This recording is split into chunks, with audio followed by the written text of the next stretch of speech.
Good morning, everybody. Welcome back to the Pulp Blotter Book Club on 22 panels. I'm joined by playwright Mark Pracht and actor Sean Harklerode. Mark has been known to do some acting as well. I almost said playwright Mark Harklerode because you guys are just becoming one entity from me. So do you want to be Parker Road or Harkocht? I think you Markle should just Road.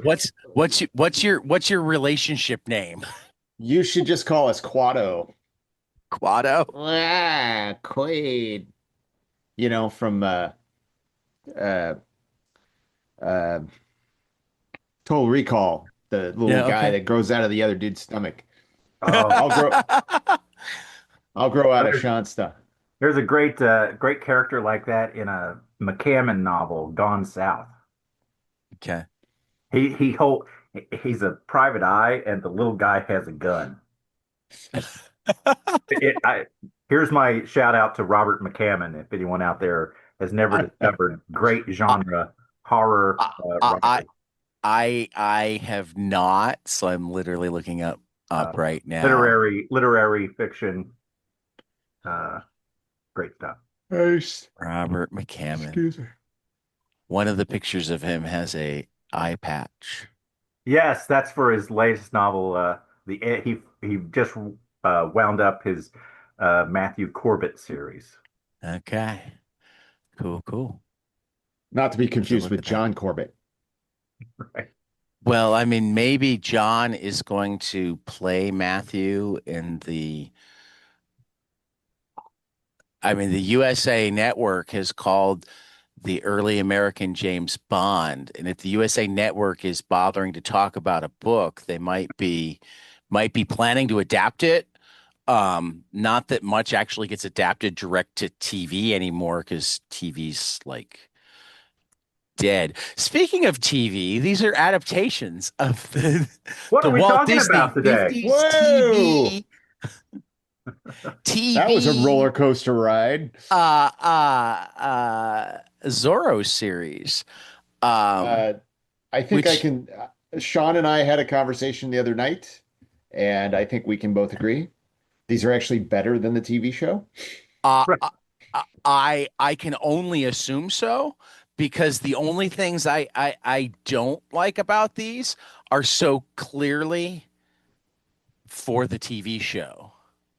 Well, I mean, look, it's a pretty straight ahead Zorro adaptation. It's Yeah, been a long time since I read The Curse of Capistrano, but um, it's pretty straight ahead. The one thing about it is, and I think that this is definitely from the TV show, is that there isn't really a lot of action. no, There isn't a there's lot of not. sword play. There's just a There's lot Right. of not. horse chases and Yeah, there's not a ton of action, and there's probably a little bit more slapstick than is truly necessary or always works. Yeah, Um, you know, uh, the making the sergeant the utter buffoon, I think, is taken to. if I remember well, correctly, the sergeant was kind of a buffoon in the novel, if I remember. he was But but but he was venal and a drunkard. Uh, Right. right, but right. I mean, there's a difference between like a Well, that says professional that buffoon and the guy that tries to climb the flagpole that he has no chance of climbing because he's a fat buffoon. Well, I mean, if anything, that's dialed down here in the book I'm certain from of that too. from the TV show. No, Which yeah. I anyone who is interested, the only place I know you can watch the TV show now is on the Grit TV huh? network. It's not even on Disney Plus. That's sad. Not on Disney Plus, but Well, I'm it's which I'm on Central Time from 6 a.m. to 8 a.m. every Saturday morning. So 7 to 9 Eastern. Uh, so they show four episodes every Saturday morning. well, I mean, and I think that probably the reason it's not on Disney is because for once, I don't think Disney got the full rights to the character. you know? Yeah, probably. Well, they have run it. I believe they might have like a movie, like a Yes. put three episodes together into a Yeah. movie. I do That know was, that for a while they were showing on the Disney Channel, was showing it mhm. late night. Uh, Yeah. I I remember. when Disney Plus first started, the movie was on there, if I remember correctly. Because I got really excited because I hadn't seen him in a long time, and then I watched it and went kind of, oh, okay. Uh, It's uneven. Some of the episodes are really good. yeah, My yeah. Yeah. my Like friend it, Richard Anderson is in a really good episode. Well, and that's Sean's dear also personal something friend, Richard Anderson. that is something that I noticed because I pulled I up the think Barter. episode guide and was comparing it to um the the the story list, and he clearly had the ability to skip over huge chunks of material Oh, because sure. it's like he'll do one episode, skip four episodes, do another episode, skip six episodes, do two episodes.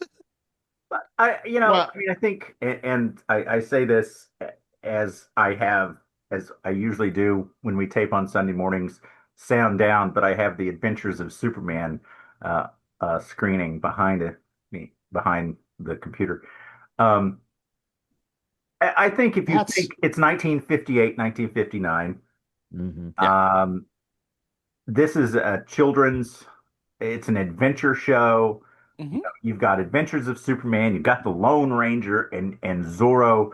It's right there with those other two, I think. And probably Yeah. Flash Gordon, uh, you know, Well, yeah, and then a lot of the Saturday morning serials are shown on TV at that point. right. So I Uh, think it really and actually, again, the conversation that Sean and I were having the other night, probably Hop Along Cassidy is showing on a regular basis. Uh, that was the time period. I'm just saying that for myself as a fan of Zorro, I had not read these books.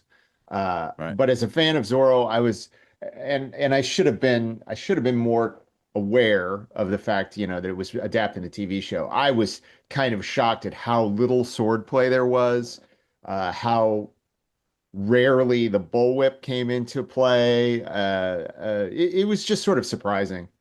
Um, but I will say when it does, it's really cool.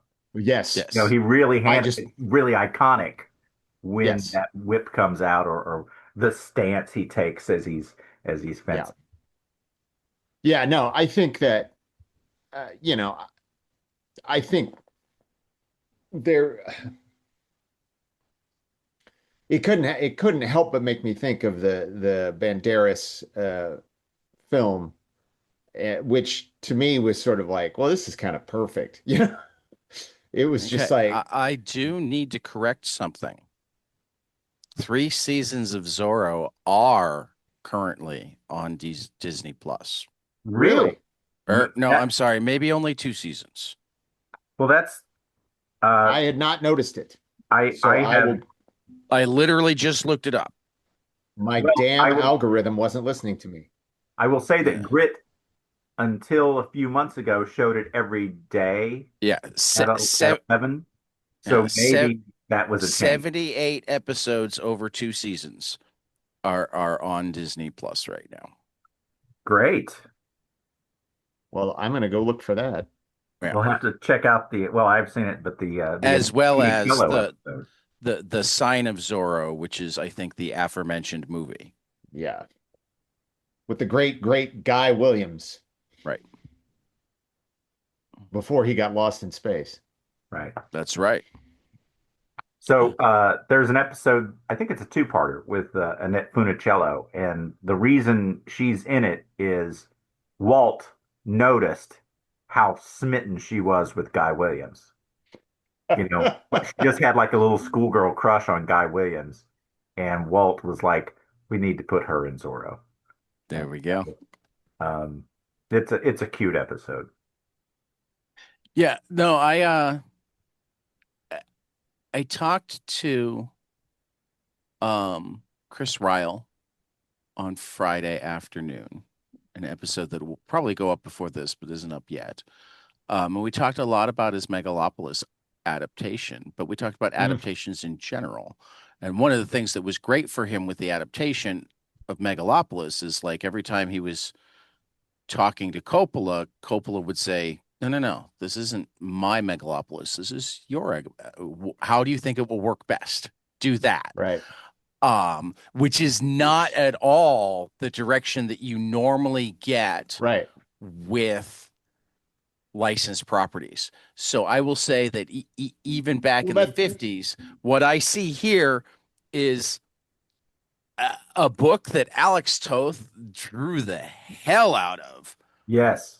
but yes. probably had more interference than I certainly would have liked him to have in terms of making a book that was because I don't think and I haven't read a ton of Toth, but I don't think I've ever seen him sick as steadily to the six panel grid as he did here. And is like I figured that that's got to either be an editorial decision or okay, if you're not letting me do my thing, I'm doing this for a paycheck. We're gonna Right. make this easy on Well, myself. Well, I would say I feel like the first I don't know 4 issues or so that's in here uh are fantastic. Hmm. I mean, they're really a straightforward adaptation of Curse of Capistrano, really, Hmm. with right. Yeah. some adaptations, for the show. Um, Right. and then it sort of veers from that, and Yeah. you get more in the slapstick stuff. So I don't know if that was a directive that came after that more serious start. But there are some serious issues, later still. Like, I mean, there's a Yeah. Well, and plot I mean, murder and like I don't want any of this to sound like I mean this is still to me a 5-star comic. Anybody who loves comics, anybody who loves Toth, anybody who loves 50s comics should be looking at this. Like there's so much brilliance. um and we should say that this is a Kickstarter that is right. coming out, and so it'll soon be available Yeah, it will be in stores sooner rather than later. with both um Tad's and my names in the back. yes, yes. Though with Zoop, they just take the name from your credit card. Normally, I on on Kickstarter, I always put 22 panels in the book rather Oh, than my name, and I certainly never use my. Somehow, my bank credit cards wound up with my nickname, my middle initial, and my last name, which always looks weird to me to see Tad and Eggleston, but I know that they took it from my card rather than well, I anywhere guess that's else. how I'm Gregory Sean Harklerode instead of. Right, exactly. Well, um, that's because both of you seem more, uh, Uncle Scroogey in the Gregory S. Harklerode. But I mean, The look, government. I think that the one thing that you really have to say is, I mean, these were Disney comics, right? yes. So I mean, like this was it's the same thing with the Barks books and everything like that. I Hmm. think that there was an ability to put your own artistry into it, but I mean, there was Oh, a house absolutely. style. It's Right. exactly the same when you look at EC Comics or you look at the Atlas stuff during Oh, that time absolutely. period. Absolutely. Like there's a house style, and that you do have to adhere to that. Um, but I thought the art was pretty spectacular. I mean, it's a really great, Well, and like on an adaptation level, and doing like it looks like Guy Williams. I mean, yeah. it's I um, mean this is also where like I have to say that I started enjoying it better when I started consciously reversing my normal reading style because I tend to be drawn first to words. And like an EC comic, like a Jack Kirby comic, I enjoy this so much better when I take in the action and then skim as much of the words as I feel like I need. Not because they don't work, but because it's sometimes really wordy.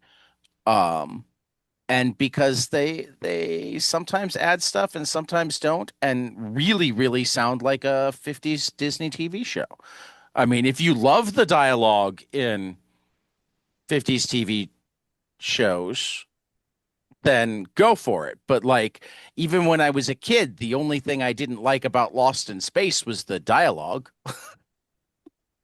You And that was the know, 60s. I understand, but like, it was definitely an era Now, where, look, it's a lot like I've been rewatching Space 1999 Mhm. because I got a Blu-ray set a couple years ago and I never got through the whole series, but and it looks gorgeous for Mhm. a myriad of reasons. One, that there's hardly any process shots in it because it's Jerry Anderson and the marionation stuff. So it's actual like they're flying models over the sets and stuff like that. And that they were one of the pioneers of video sync. So like when you see somebody on a screen in that show, it's just the screen. So suddenly everything has this real tactile quality. But my God, you go through that thing and it's like I think this is what I was thinking when Sean was talking about the varying quality of the Zorro episodes. Like there's stuff that's really pretty good, and then there's stuff that's just like, who approved this? Right. And I think Well, and that I mean, but I think that and maybe it's because we've been reading Kirby. oh, This didn't feel wordy to me at all. oh no, it's not as wordy as Kirby. Yeah, I felt like this was, I felt like I had a sense of who these people were. That was a long way to get to that point, and I Right. apologize for that. Uh, but I thought that there was a good handle on who all the characters were, and maybe it was taken directly from, I don't remember the show well enough to be able to say, oh, that was an adaptation of that episode, or that was an adaptation of that Well, I episode. literally compared the titles. Yeah. Mhm. For the Well, and most the part, thing, they kept the titles. yeah, I mean, and Uh, That may be Toth going like, well, this one is just more visually compelling and will mhm. work as a comic book better. Or it Yeah, might be editorial saying these are the popular episodes, let's just do yeah, those. could be You either know, one. and um but I will say that for me, where the thing started to run out of steam was when they brought in, what was it, the Eagle The Eagle. and all this like this crime syndicate thing going on. And I was just like, Well, you because I mean, you know, got to be careful about being anti-government for too long. well, but that I mean like it's the same.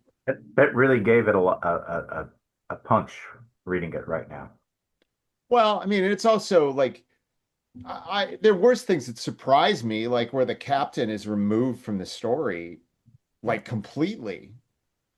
I mean, and that was like I think that made Sergeant Garcia Yeah. uh seem even more incompetent and buffoonish because he wasn't an underling. Suddenly he was in charge. And you're Right. like, who left this guy in charge? You know? So I don't know. I think that I mean I can like there's a lot of well duh stuff in this. Like it's Alex Toth. The art's Yeah. awesome. The art's I mean, amazing. Yes. yeah, remember when you drew Zorro? Yeah, that was Yeah. awesome. Anyway, but I mean, like I think that there's all sorts of other stuff that like I think that when you talk about 1950s comics, that there's this weird, uh, not even weird, but there's like this schism between like EC and the crime comics and stuff that are starting to aim for an older audience. And Right. then there's like this stuff, which is clearly pointed right to kids. Well, but And here's the thing that I feel. I think the art is more EC, Yes. sure, but the words are 100%. more, yeah. So there's almost a dichotomy between the way the dialogue is structured, where it feels very much for kids, and the art that feels very much for everyone and in particular adults. Does I that mean, make Well, I I mean, sense? feel like this is a lot better than most 50s comics I've read. sure, Right. I mean, 100%. I I mean, mean, it's maybe it's not EC level, but I mean, this is, I mean, reading like Silver Age, Batman, Superman, Green oh Oh, Lantern, yeah, definitely. you And know. yeah, and it's hard to compare to Barks because Barks is actually kids comics. Right. sure. Um, But I mean, it's the same thing. I mean, like but I would it's actually the I mean a the lot of what Barks does really well with Ducks, which is like use the shadows, use the silhouettes, 100%. let the setting tell a story, that sort of thing. You see Toth doing here. Sure. Yeah. But I mean, I Um, also think that you're also talking about people who'd been in the industry for quite a long time, right? yeah, And who had it's in Toth's case had worked for EC, right. had, and now, there's a certain level of artistry that's just going to bleed through, right? No matter what you're drawing. Yeah, it doesn't, to me, the illustrations, uh, they feel more like book illustrations than comic art in Sometimes. places, right? Which is not a criticism. It's a wow, that's really nice. Especially I like the night scenes Yeah. are really well rendered. Yeah. And I don't know if that just reminds me of the opening of the show, which always scared me a little bit as a kid when he's riding out in the lightning and Yeah. um, but I do love scenes that take place at night in this look amazing to me. Yeah. And oh man, when he gets to do an action scene, I'm looking at Yeah. it's page 165 where there's a gunfight, there's swinging down from a balcony, there's whisking a woman out of the room as they're being shot at. It's Yeah. just ugh.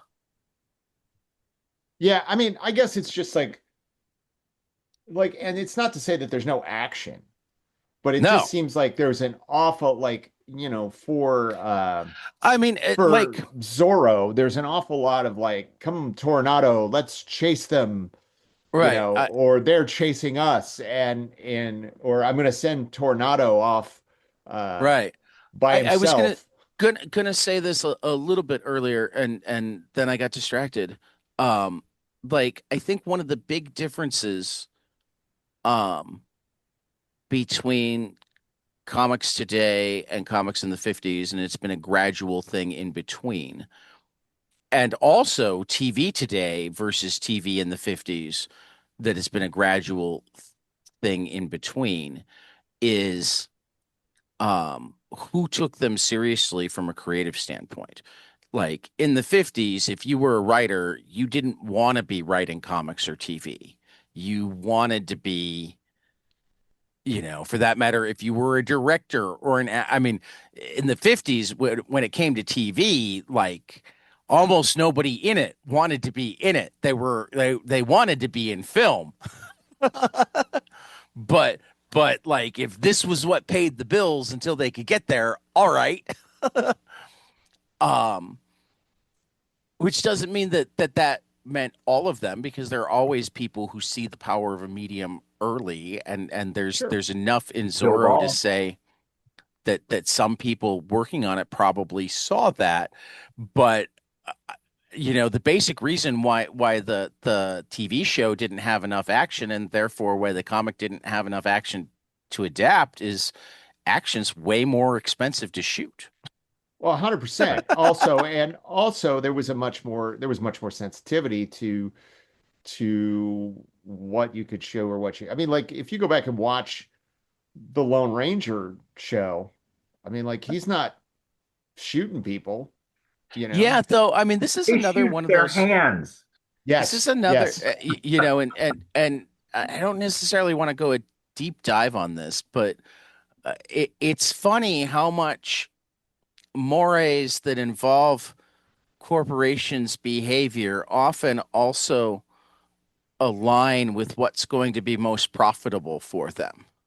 Sure, but I mean, I also think look, I So, don't think so I I mean, don't, I guess I'm saying that I don't know that it wasn't that the public in general been more than happy to see more action and even a harder edge, but it was more expensive, so it wasn't worth it.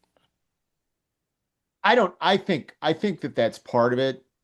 I mean, it's certainly, I mean, like certainly we know for a fact uh that Disney up into the 1950s was actually a very small company with Hmm. constant money problems, you know. Right. I just watched the Disneyland Handcrafted documentary, which is amazing. And they have a great point in there where they were like, everyone in Hollywood thought that this thing was insane, that it would never make money. Right. And Roy Disney, Walt's older brother, said, "What do you mean everybody in Hollywood? I think it's insane it'll never make money." You know, I like, so I'm sure there was always a sense of how how little can we spend to get the most bang from our buck. And Right. that's also I you know, I'll speak as an artist. That's also a responsible artistry No, no, it's as a that wasn't so strictly a slam on it either. It right. was it was more a it's important to look at both this comic and the TV show that it was made from the context of when it Sure. was made. 100%.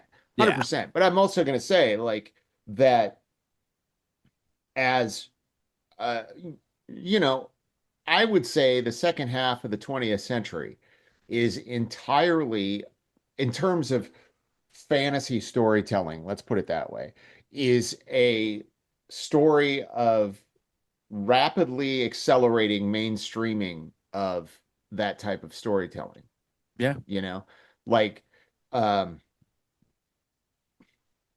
I've said this a lot about Kirby. Like, there was comic book fandom as far back as the 1950s and the 1960s, but this idea of like an organized fandom in conventions on a regular basis and all of this stuff that doesn't happen until the 1970s. So, and then you can see that change in publishing, like especially at Marvel, where in the 70s, and I've been doing a lot of research on this era for one reason or another, uh, became this like kind of madhouse of people just running off and doing, whatever they felt like they wanted to do because they had so many writer editors who were in charge of their own shit and were not operating under any sort of like editorial mandate to maintain some sort of consistency, right? And I think that that all comes about because the audience started to shift older. Now, to your point, that means when we read a 1950s Zorro comic book or watch an episode of Zorro from the 1950s or watch Lone Ranger or we watch The Adventures of Superman or, there's all these factors. There's technology, you know. George Reeves is never going to look as uh George Reeves flying is never going to look as realistic as even Christopher Reeve flying, just because there was no technical way to do it, right?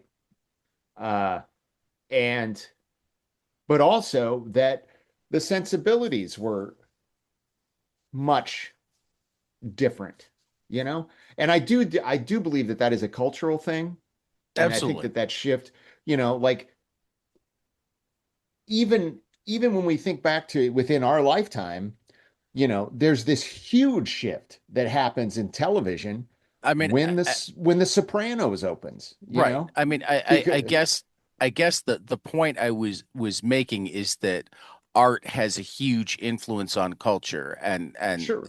I didn't know that we were at a time where the culture wouldn't have been willing to shift, but there certainly wasn't enough profit to make them willing to spend the money to find out. Well, and the other thing is like let's not forget that we are not that far off from kids Right. burning their comics, Right. you know? over Which I'm all of this. still that there's so many questions about that era that I still have, but that's a whole other I conversation. mean, it Just in was Hey, man, comparison, comparing it to other eras. look, Um, mass psychosis is a hell of a drug. it mhm. is, but it often turns out that it's not completely out of nowhere either. Well, I mean, there's always somebody you can blame for all your problems, Right. Well, right? but I don't And it like to doesn't, blame the individual either. I like to look at the yeah, systems. No, but no, no. I Yeah. don't think people are blaming individuals. They're Right. blaming yeah, groups of people.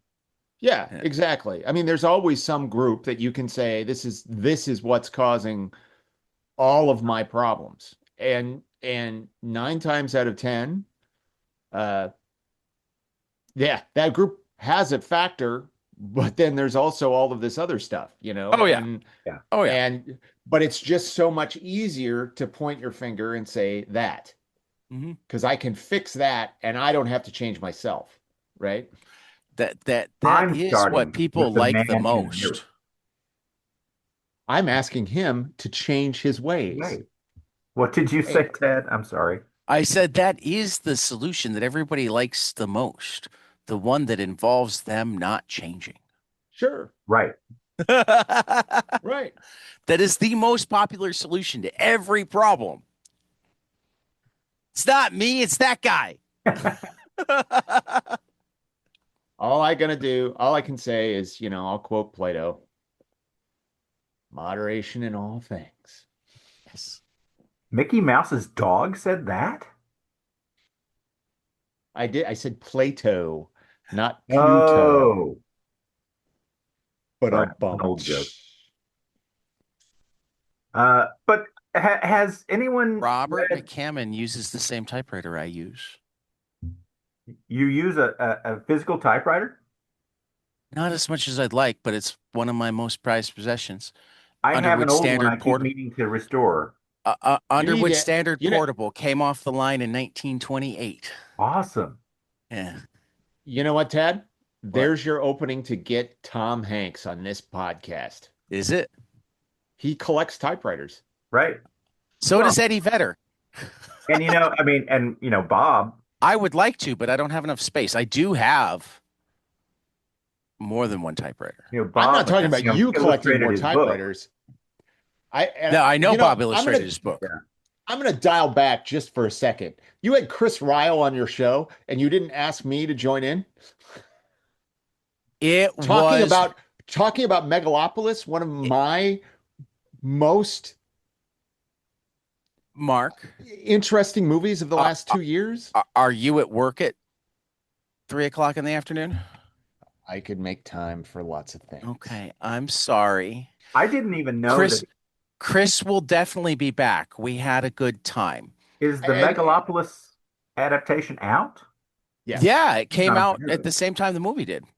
I have not read it yet. I've Yeah. wanted to. I haven't found I it yet. read it before I saw the movie, which I think helped me like the movie more than a lot of people because I already understood that I was A, going to need to be looking beneath the surface, and B, that if I was looking for a Godfather or Apocalypse Now type movie, I was going to be disappointed. Well, I'm really interested. I watched Megadoc recently. Yeah, yes. I haven't seen that yet. Well, and Like, and what's funny, what you just said about Ryle saying that Coppola was like, you have to do your Megalopolis.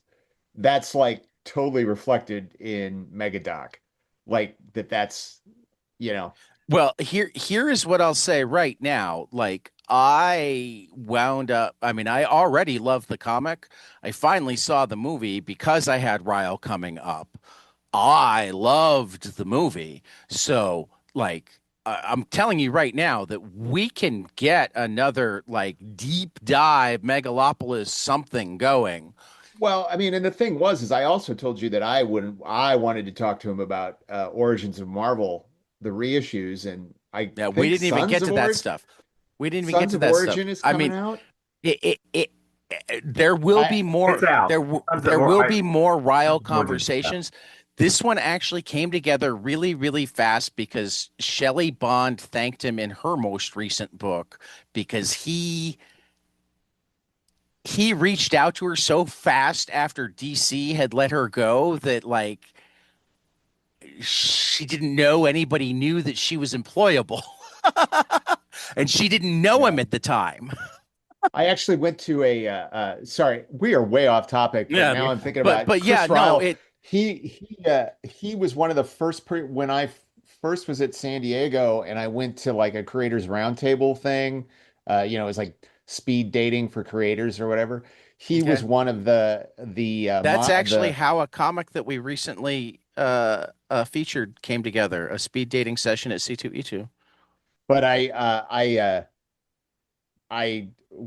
was like, I had copies and I was trying to give him one, and he was like, I don't know, I'm working on a TV show that's sort of like Mad Men based on a comic book a comic book publisher.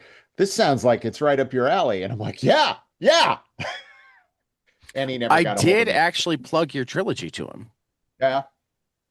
Well, you could, We'll, we'll, next time you we'll, talk to him, you could we'll remind make him it that, happen. We'll make it yeah, happen. It can happen.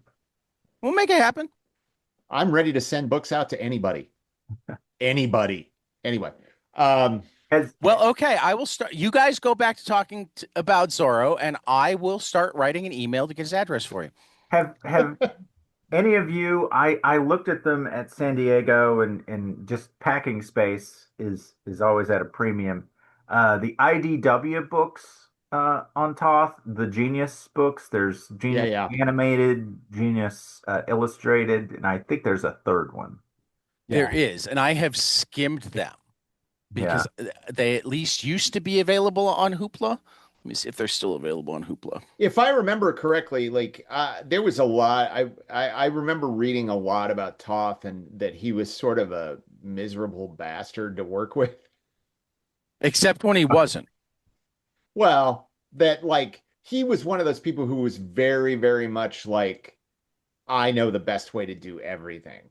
Right, but like one of the things, well, I mean, Chaikin talked about him in the introduction here that you never Yeah, read the introductions, um, I don't. and that's okay. Among Sorry, other sorry, things, Howard.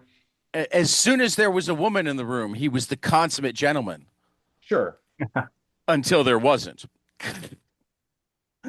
But I mean, Well, I just remember I was reading something about his days at Hanna-Barbera and designing the Super Friends, and that it became some sort of Oh yeah, thing. Super Friends came up with Chris too. so I mean that's what I was trying to get at with that question. Yeah, Because looking at the art, I do see his animation style so 100%. prevalent, right? Yeah. I can see, but well, particularly, and this is probably not the best thing, but obviously, Adult Swim uses a lot of Toth, Yeah. for inspiration or just copying. And I do sometimes when I'm reading these Zorro books, Don Diego, of course, looks just like Father on the Brack show. And so Sure. Yeah, yeah. sometimes I would be reading, I'd be reading, and Don Diego would have Father. He would have, Mother. He would have that voice in my head. Uh, but it's an iconic style, Johnny Quest, Herculoid, Space Ghost. Space Space Ghost. One of Ghost, the of course, Space Ghost. Space Ghost, possibly the most perfect design of a superhero suit thing ever. Just taking the name and putting it with an image, it's Yeah. perfect. Like Uh, I'm not saying it's the greatest superhero costume ever. I'm just saying that if you say character called Space Ghost, I immediately see that image and I'm like, it's perfect. yeah. So But yeah, also, oh, the I just was really struck by the art and how self-assured it was. And just as I said earlier, it doesn't really feel sometimes like I'm reading a comic book. I feel like I'm reading a children's book yeah, that's illustrated. yeah. And and I love that. right? And particularly, I like the night scenes, as I said. I just love this, and I can't wait to get the physical copy. Um, Well, and the they other thing sent is, out PDFs already to the backers. I think that, if I remember correctly, and I may be misremembering this, so if I say something that's really wrong, is that there was like that Disney Comics was kind of a gold standard at this point in terms of just like they hired really good artists and they did well executed books. Uh, you know, EC at this point had collapsed, and there was it only makes sense that I can see Walt taking a look at Toth's work and being like, oh yeah, this is the guy. Were these were these Dell Comics? Walt I I Disney think Comics think published by so. Dell? I thought Disney had their own line. It may have been under Dell, but it was like Yeah, I don't know. I again, I am saying this completely. When I was doing my research for the shows, I was not looking at Disney, but I remember reading a lot of things. They were certainly like one of the dominant companies in that period, after the code and after the um and they also had enough cultural cachet that they sort of avoided all of the hoopla, you know. Um anyway, Hoopla, hoopla. I knee deep in the hoopla. Um but no, I think it's funny because I really enjoyed these stories. And then I got to the Shaken one at the end and I was like, oh, it's kind of just whatever. Well, I mean, I go go ahead. ahead. Well, I mean, it's just it seemed like it sort of felt like the Howard Shaken playbook of, throw some sex into it, throw some political intrigue, and okay, great. I just it didn't feel all that inspired to me. I liked it. I felt like it was, it was more of a tribute to, kind of the origins of Zorro Yeah, in the Scarlet Pimpernel. yeah, So to have Don Alejandro, uh, to have, been, well, actually Bernardo, I guess, in contact with Percy uh, yes. in France.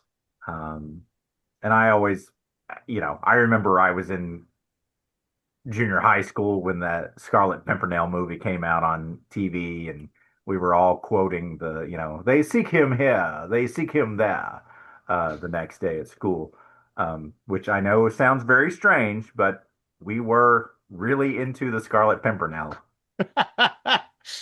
somehow. Well, I mean, it's so like the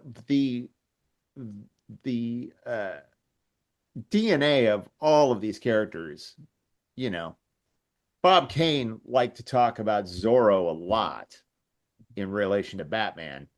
And I mean, you can't deny it.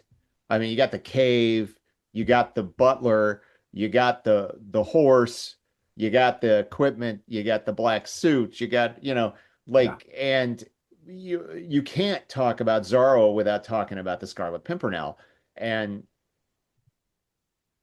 it's just this lineage of this idea of someone who, puts on a costume and is a fop Right. who is not a fop. I mean, I do think the one thing I do love about Don Diego is that, and it really does come from Guy Williams' portrayal of it. Like, he's not really a fop, you know.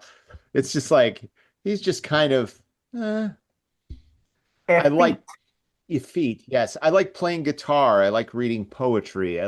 But I mean, like, Guy Williams never came off as foppish, at least in my mind. Right. It's funny. I don't want to keep That invoking mustache. it. I won't even, I don't want to keep invoking it, but I mean, actually, uh, the modern film, Banderas. the And there's Banderas film, man, Banderas goes for the fop thing when he's playing Don Diego. It's like, yeah, I really want to see this Jean Dujardin series. I have heard good things. Yeah. I mean, I love him. He's yeah. so fantastic. Deerskin, everyone. Craziest movie you'll ever see. Well, maybe one of the craziest movies you'll ever see. Apparently, you've never seen Brotherhood of the Wolf. I have not seen Brotherhood of the Wolf. Yeah, it's like a French Revolution kung fu movie. I mean, Dude, I also recently I'm watched in. El Topo, Oh, Well, Jodorowsky's. El Topo is like that's not like that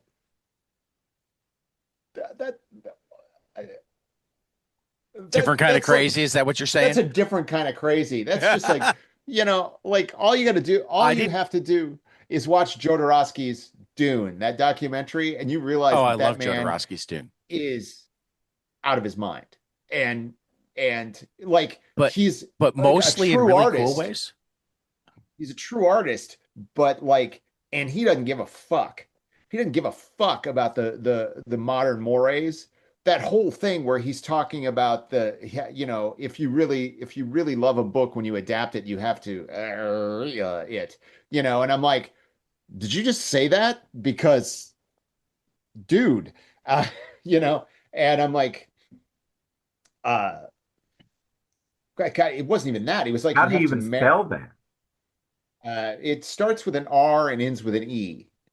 I think he actually even said that first you have to love it enough to marry it, and then Oh, see, I didn't understand. Now I and understand. then and then Okay. All right. That's a yes, word choice. That's a word choice. yeah, yeah. I mean, like, and you're just like, oh, okay, you are from a whole different world and a whole different time, and and the thing is like, I would I still have res him on 22 panels in a heartbeat. to talk about those humanoids books. Yes, Yes. yes. I mean, you I would may get have reached nothing. out. I may not have heard back. I will 100% tell you, you will get nothing useful out of it. Like he will talk about stuff for hours. It'll be fascinating, but I will guarantee you nothing will be illuminated about those books, because I think that he doesn't want to illuminate his work. And I Did, and I did do that's I fascinating. ever seem Totally to respect desperately that. want illumination? I just want good conversations. It doesn't have to be Get direct illumination. Sometimes you get illumination just from getting to know the person better. Just get Coppola on here, and before you start it, do the Pawaba thing, and he'll be. You Mm. guys don't seem to know what the Pawaba thing is. I I don't. I feel like it's the Francis apocalypse Ford now.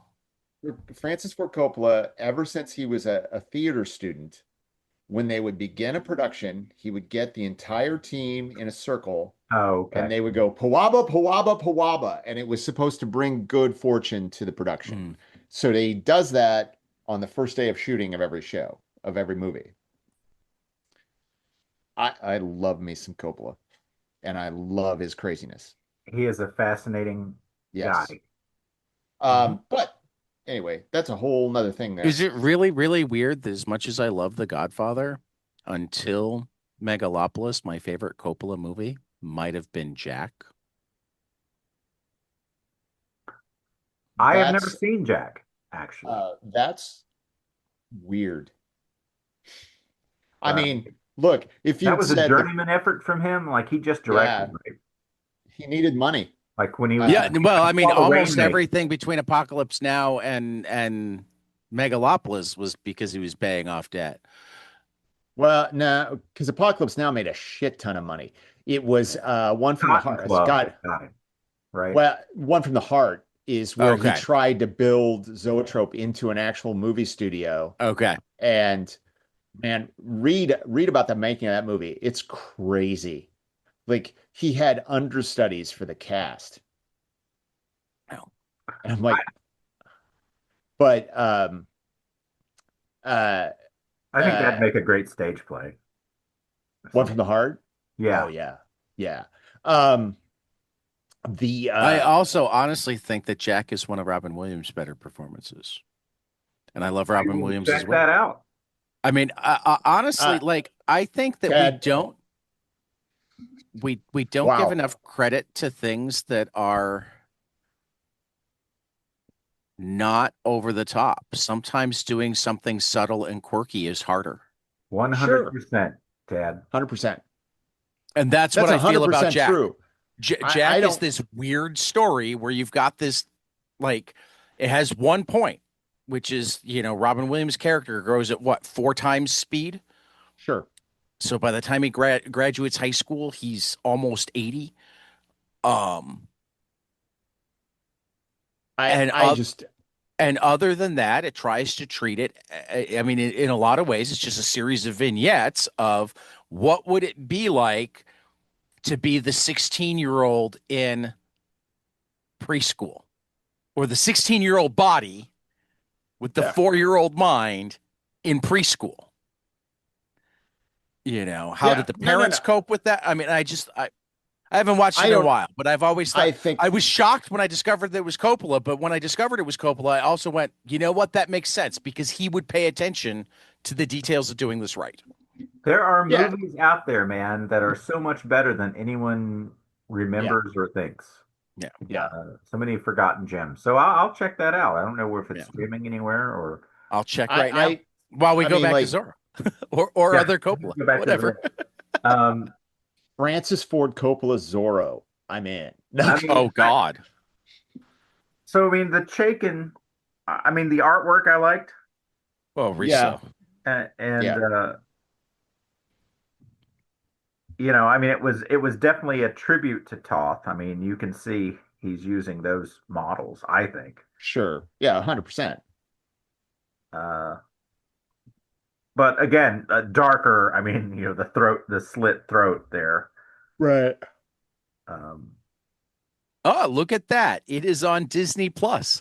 So you huh? you can you can watch Zorro and Jack on the same streaming service. Wow. As we plug the mouse more than we normally do. And Right. Well, I don't know if any of you have read, Tad, you've read the Matt Wagner Zorro. oh God, yes. Yeah, Um, fantastic well, stuff. and what's more is I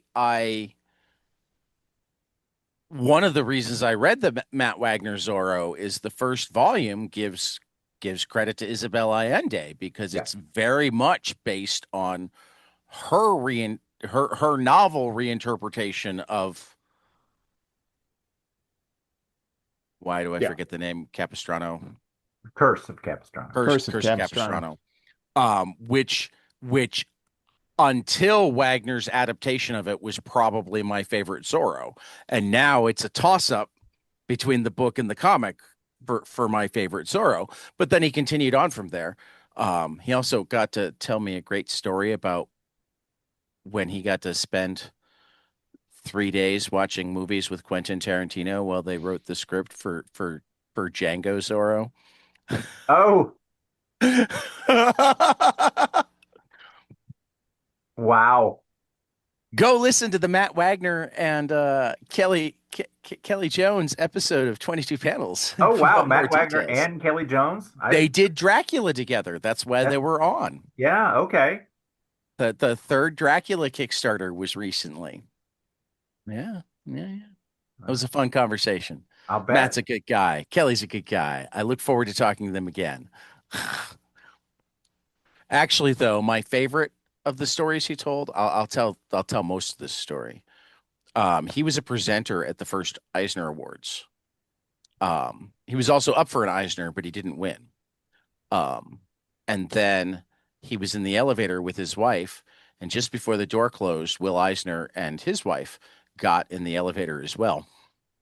And Will looked at him and said, I just saw you at the awards, didn't I? Congratulations. And he said sheepishly, but I didn't win anything. And apparently Will leaned over and whispered in his ear, yes, you did.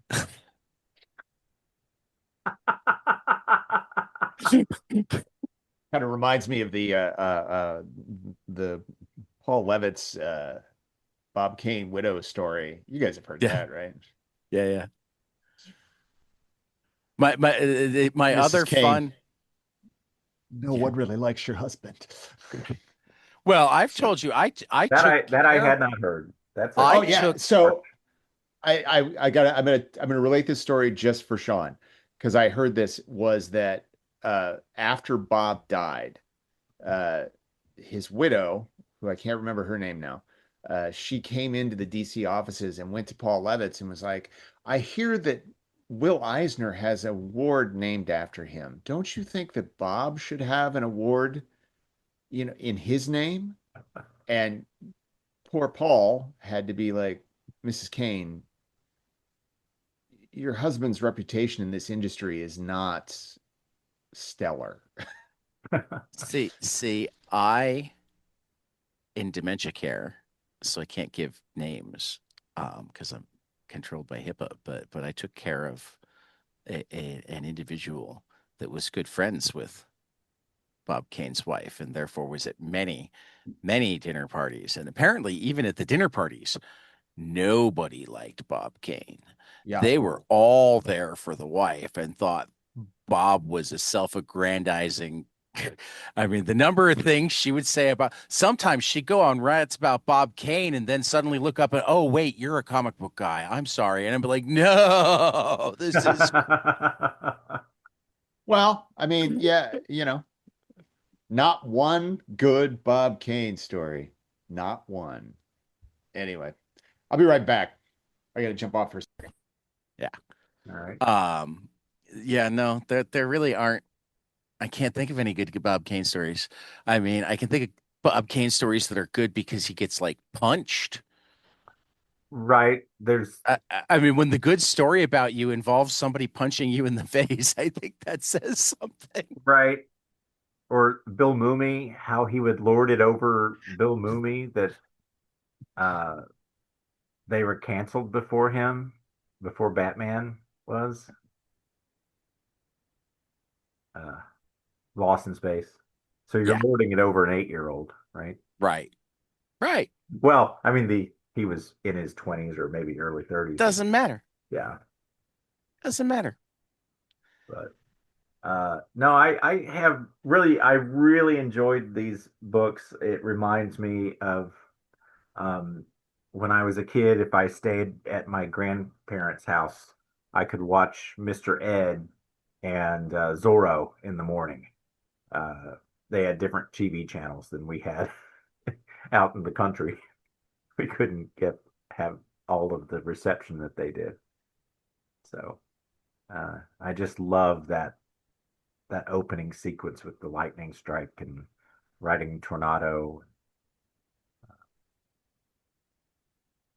Yeah. Uh, yeah, I thought the opening sequence. I mean, again, I can't emphasize enough how good the art is on this. I think Yeah. that's one of the reasons I talked about it before, and I think I'm going to push hard. I think our next 2 months need to be Toth on Torpedo and then Bernay on Torpedo, because I think the fact that that was primarily for a European audience, Mm.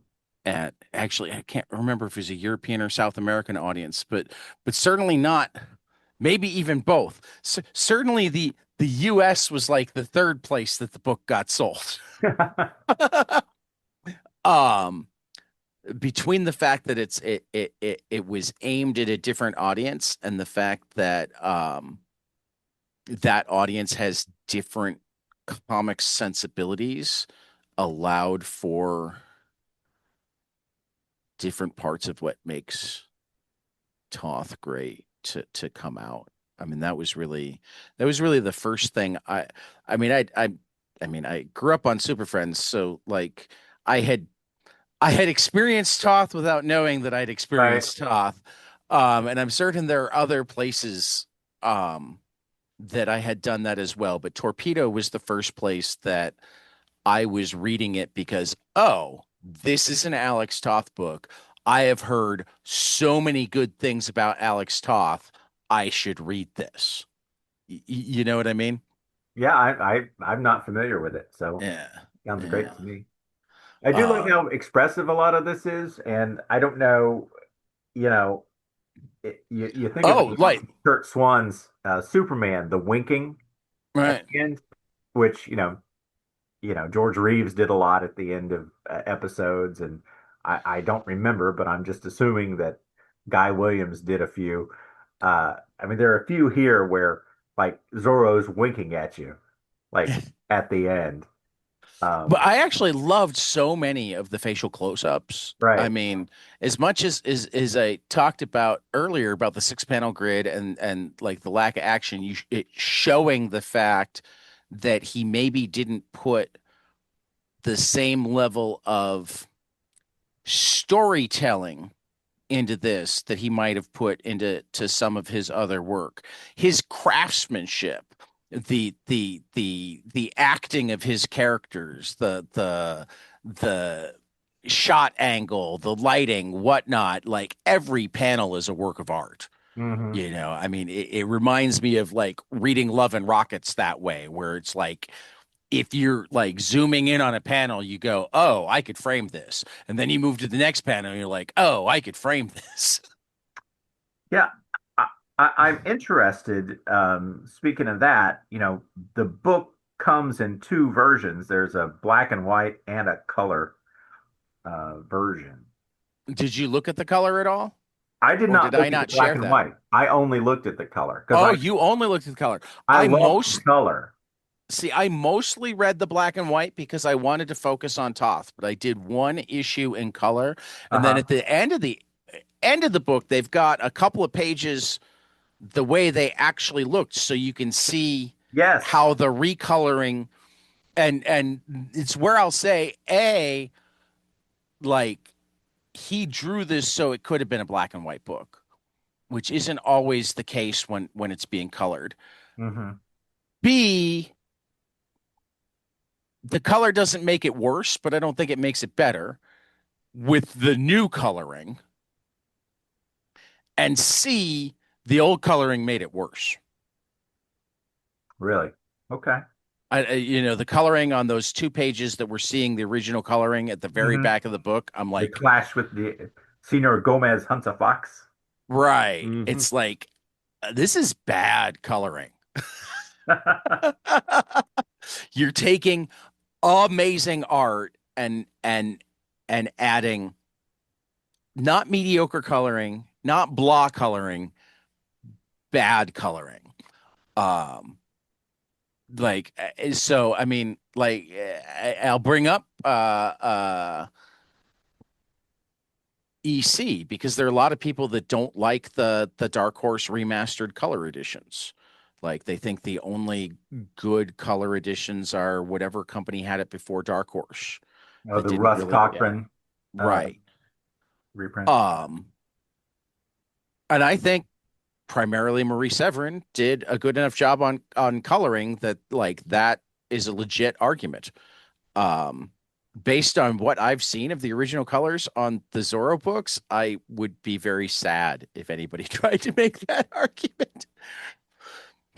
I mean, again, there is an argument between the black and white and the color, because like, and I wonder if Toth inked himself because I know he didn't always. I actually discovered very recently that the guy who drew um Martin Luther King and the Montgomery story, who I his name was discovered recently too. So give me a second and I'll find it again. But anyway, as well as being the artist on Martin Luther King and the Montgomery story, which is one of the A still in print 70 years later, and B one of the best selling comics of all time and essential to the nonviolent um protest movement of the 60s, um, was Alex Toth's favorite inker. Hmm. Um, that's one of his other claims to fame, and I'm going. Well, I don't know if you. Beat had an article on Martin Luther King Day. Go figure. Oh, wow. They actually run the same article about the comic every year because it's still available. But now that the name of the artist is known, they can add that. I don't know. It was going back to the coloring. I don't know if you follow Jose Villarrubia. Yeah. I haven't seen him do it in a while. If he remasters color, I know it's going to be amazing. Right. And he will post sometimes, comparisons and what he likes and doesn't like Hmm. about reprints and showing the originals. It's really very interesting to read his take on those things. Really quick, Cy Berry is the name that I was looking for. Cy Berry both drew the comic Martin Luther King and the Montgomery Story and was among Toth's favorite inkers. Was that contemporaneous? Was that I mean, Martin Luther King and the Montgomery Story came out in, I want to say, the late 50s. Oh, okay. 57. Wow. I mean, it was like the reason March exists is because Andrews sold it to the congressman as a way to work in the history of Martin Luther King and the Montgomery Story, which in a very real way was the handbook of the civil rights movement. Because it starts out with the story and it finishes up with like 8 pages on how to do nonviolent resistance. Um, so it literally is a handbook to nonviolent resistance. Hmm. Um, yeah, and it was Eddie Campbell that because Eddie knows it.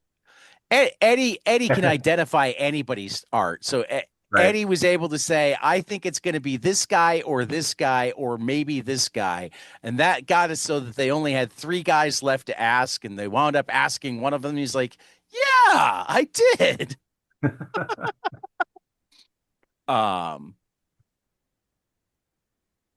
but yeah, no, he did Tarzan and Flash Gordon, or Barry did Tarzan and Flash Gordon for King Features, and was Alex Toth most accomplished and favored inker. So I'd have to dig deeper to figure out what he inked for Toth. Cool. But, yeah, that was a little thing that I discovered this week that I threw in the. It looks like he inked World's Finest 68 and 66 rather. Uh,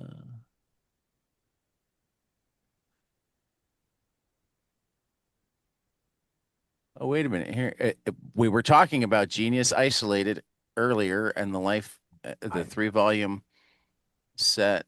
Looks like Cyberry comes up somewhere in the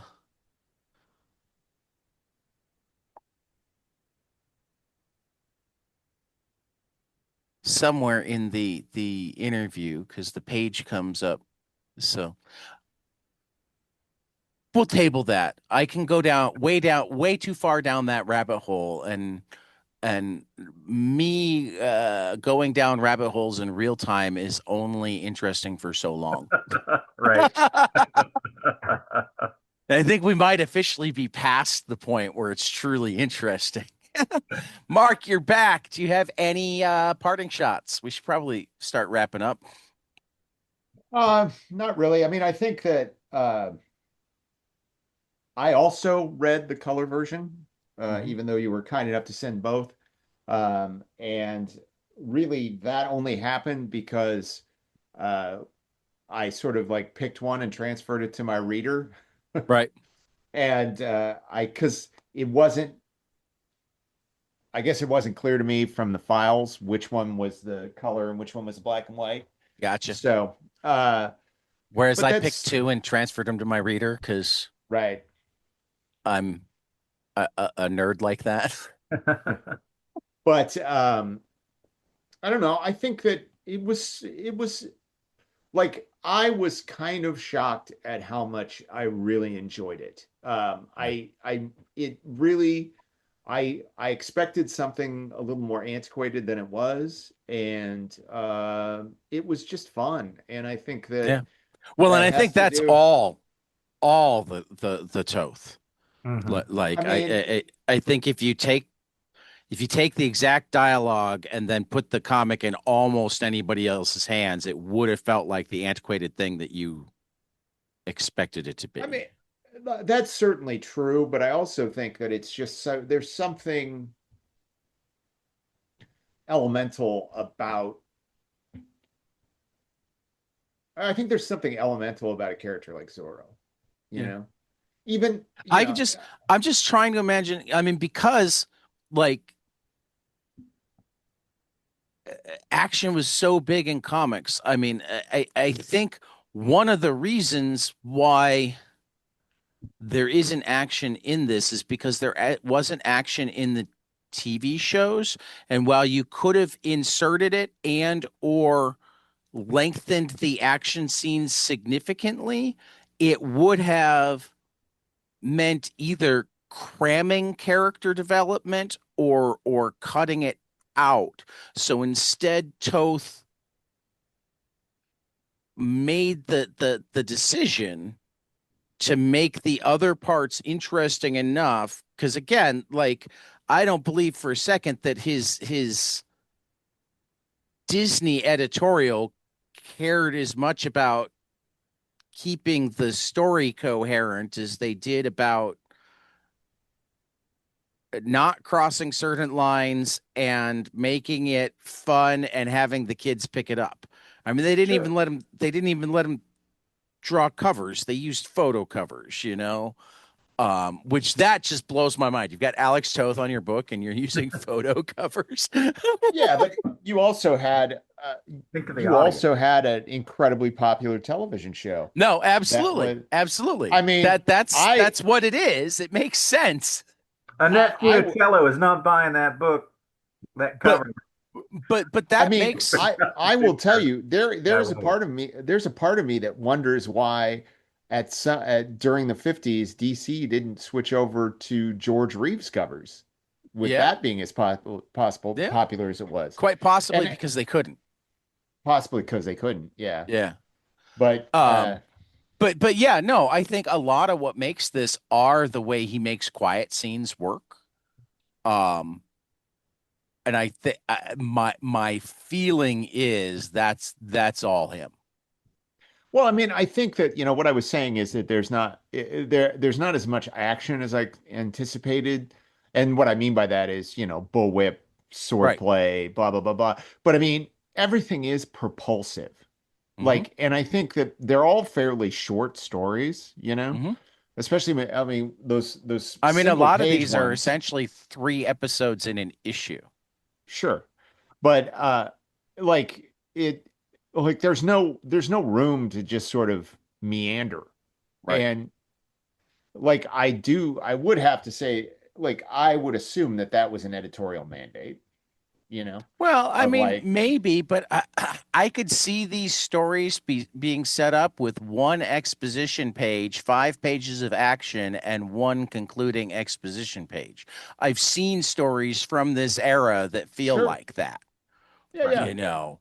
But Um, but again, I mean, I think that this is all, it's a cyclic thing and it right, feeds itself, is that you have a popular TV show with a right, popular actor and a popular character, and then so like don't break what works, right. and that's all I'm saying, is that Yeah. at no point does it slow down to say, uh, okay, we're gonna like there's actually very little setup to any of these stories except for the bare bones, but that's also how the TV show worked. Right. It's like, okay, here's the situation. How's Zorro going to deal with it? And then, and how long before we see Zorro, It's sort of like when you watch the Hulk TV show and you knew that, okay, he's going to change twice, once at about the half hour point, or once at about the 20-minute point, and then once at the 50-minute point, and everything's formula, man. And Yeah. and it works. It works, and that is a testament to Toth, his storytelling, his art, but I also would assume that somebody was like, okay, this is what we want. We want 3 stories per issue, blah blah blah blah. So you've got 8 pages or whatever, So then it becomes like, how do you do that in 8 pages? So, and I think that he does a remarkable job of it kept me turning the page. There's a lot of books from this period where, including a lot of EC books. Like EC Yeah. was the king, but there's a lot of those stories where I'm just like, okay, whatever, whatever, whatever. Like, and of course, if I'm understanding correctly, this is a selection of them. So there I probably were, I think mean, it's all the Toth. Now, well, what I yes, but I don't know mean, for like, certain is whether other artists were. I would assume they probably had other artists working on it as well, Yeah, I mean, which that would would be be a very really Disney thing. interesting. Disney way Yeah. to do it would be to have multiple artists working at once.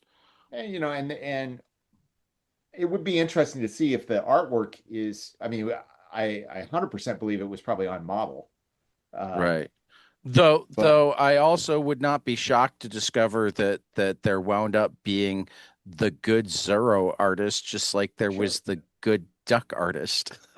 there's Right. always there's always the good artist, man. It's like, Well, but I mean, and this is the other thing.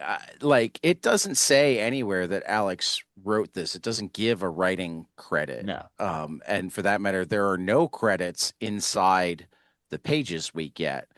So, I mean, I'm really curious as to like, um, What based the on like how what I know about comics and how they were made at the time, who else was involved? Um, because it was all they're those it was all those words don't matter artists, right? Or not writers. always. I only Never. said Kirby's words didn't matter. Oh, oh. Whoa, Wow. whoa. I did not say that. Kirbyites, when you come with your pitchforks and torches, don't. I did not say that. Anyway, all right, guys, I need to go. You think the Uh, Kirbyites are listening to this podcast too? they probably listened to the first episode of our Fourth World series, and we're like, nope. Yep, that's true. Anyway, for 22 panels, this has been the Pulp Blotter Book Club with Sean Harklerode and Mark Pratt, and we will see you after the next page.